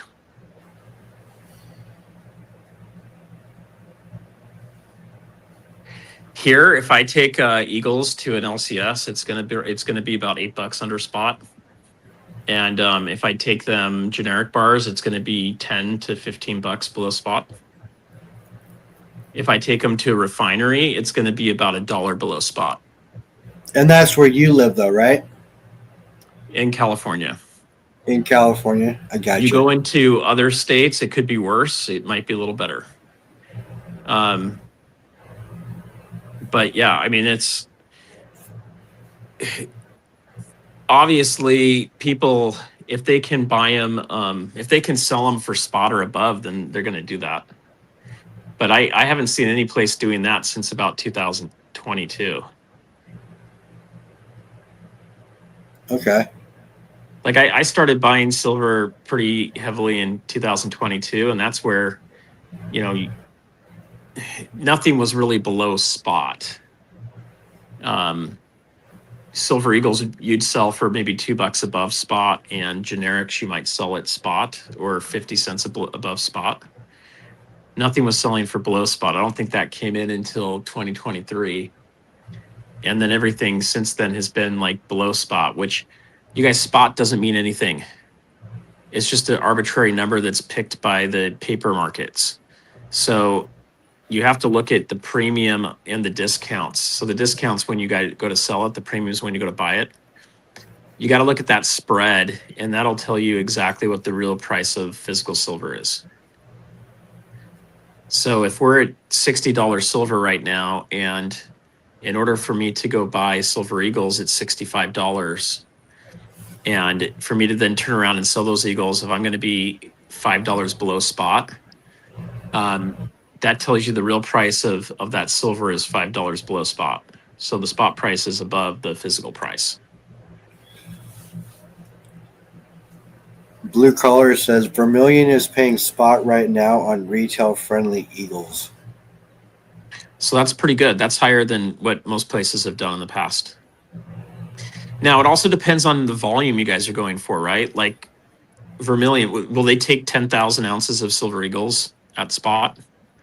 My guess is probably not, unless they know they can hurry and turn them around. But they might take a tube of 20. Well, the more silver, they'd pay back a spot, right?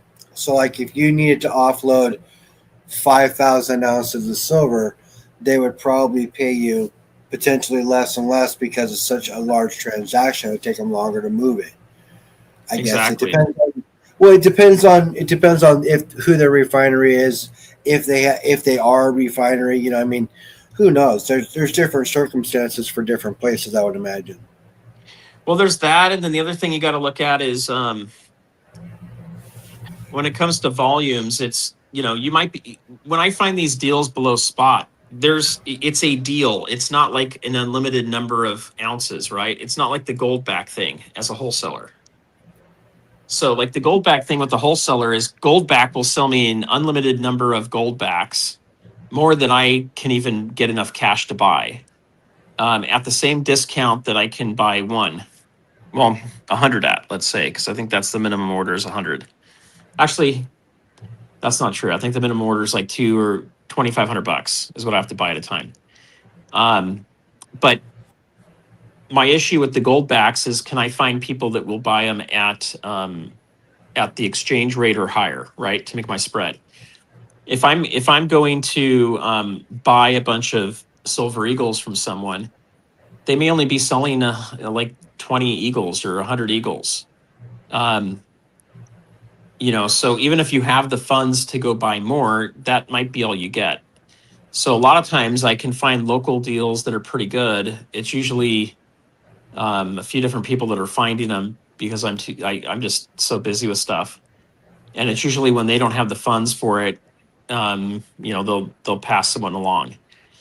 And it's whatever they have. So you might be doing Walker $50, even if that's not what you want because they're more worn. But that's the deal. So you got to decide if you're going to take the deal or not. And then it's whatever that person has. They don't have more.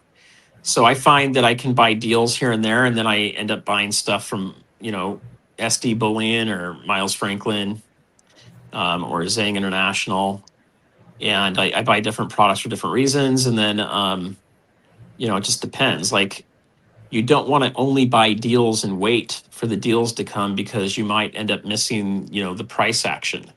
So what if you waited for deals at $30 and you never got enough deals to do all your dollar cost averaging in, and next thing you know, it's at $60. You might as well bought retail from AppMax. So I see it. Yeah. Let's see here. Yes, Rick is cool. He's a good friend and a channel supporter. Let's see here. Blue Collar says, yes, Vermilion will, but you can sell them to Elemental for 25 cents back to spot pre-26 and spot on 26s.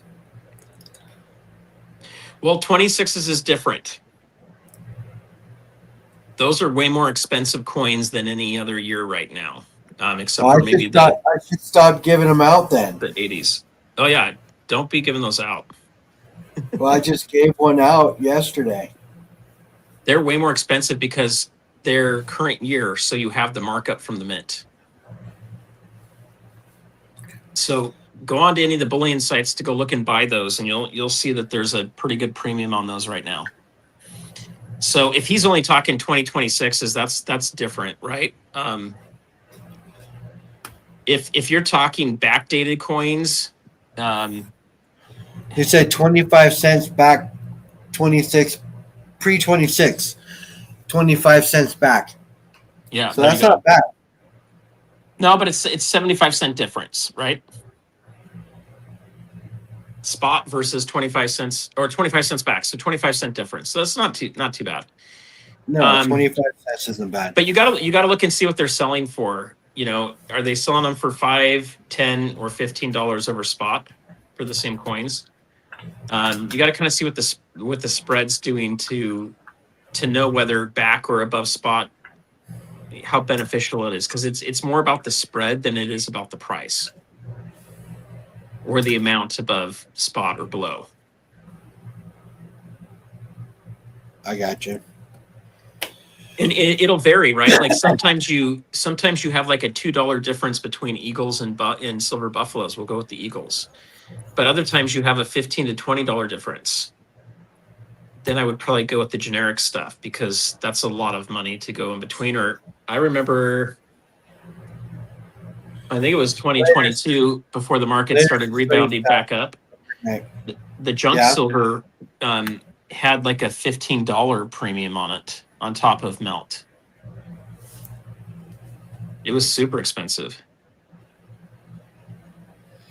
They might not have done the research, but he said, Blue Collar says, my point was to say, why would anybody sell them for $5 back a spot when they could dump them on any number of people for spot or close to? I don't know if they did their research. If they didn't do their research, I guess that's, kind of on them. If they're close friends, why would somebody sell them $3 back a spot when they can sell them for 25 cents back a spot? Because people weren't buying them for 25 cents back a spot. Then. Yeah, at that time.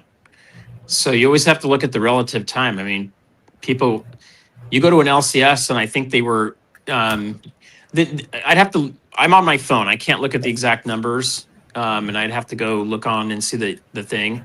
So let's just say I paid $3 back a spot, and let's say that and part of it is I'm driving 6 hours to get to these things back and forth. So we're also building in like what they might cost to ship these, to cover gas and time and stuff. But and convenience of that person not having to bring them to us. And you have to look at volume. If you're buying a large enough volume of stuff, you can get a better discount. So they obviously didn't have anybody local that they could sell these to. And even going to a coin shop, the coin shop, let's just say they're $5 or $6 below spot for the LCS. And that's what they can find. And so here's someone that's willing to drive up and buy them for $3 below spot. So I'd have to look at the exact numbers, but let's say that's what it is. He thinks he's making $3 more per coin. He's pretty happy. I don't see very many places offering spot, but Vermilion, unless you live in Florida, that's not like the best thing in the world to do is to ship your stuff. Like there's always a level of risk. You've got to make sure that they're insuring it and you've got to pack it right. And then, you have to wait. And is Vermilion locking in spot price at the moment you send it? Or do they lock in spot price after they receive it and then they check them in? That could be a big difference too. So, I'm not saying anything against those guys. I'm just saying like shipping things, you can have an added risk to the process versus, and the guy wanted cash. He didn't want any other transactions. So Hilo says, how soon you need the cash, take a big loss if desperate. I mean, if you need to move it fast and you need cash right away, I mean, I can see taking it at $5 back a spot. Yeah, I think this guy needed money for a down payment on a house, so he was Depends looking for a pretty big amount of money.